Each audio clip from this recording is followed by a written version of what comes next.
নমস্কার বন্ধুরা, চলে এলাম এই যে ছোট্ট একটি ব্লগ ভিডিও নিয়ে। তো পৌষ সংক্রান্তি চলে এলো, এখন তো ঘরে ঘরে পিঠে ভাজা, তো পুরা ব্যস্ত আমি। তো একা একা পারছিলাম না, তো পাশের বাড়ি কাকিকে আমি ডাকলাম যে আমাকে একটু হেল্প করে দাও। চষি পিঠা বানাতে বহুত টাইম লাগে, প্রচণ্ড দেরি লাগে বানাতে, ছোট ছোট করে অনেকক্ষণ বানাতে লাগে। তো এই পিঠেটা সবাই ভালোবাসে খেতে, এটা পিঠে খাওয়ার মধ্যে মাস্ট।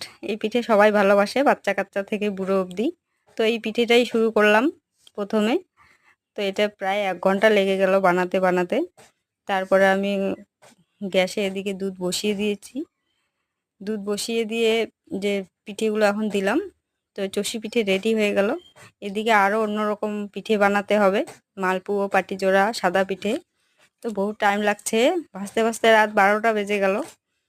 এদিকে তো বাচ্চা কাচ্চার আবদার, মালপুয়ো খাবে, পাটিজোড়া খাবে, সাদা পিঠে খাবে, সব রকমের পিঠে টেস্ট করবে। তো চষি পিঠে বানিয়ে আমি টেস্ট করলাম, দারুণ হয়েছে খেতে। তো এটা বাসিটা বেশি ভালো লাগে, তো সেই সুন্দর সেই টেস্টি হয়েছে। আর এদিকে কাকি আমাকে হেল্প না করলে হতোই না, তারপরে বানালাম এদিকে নানা রকমের পিঠে।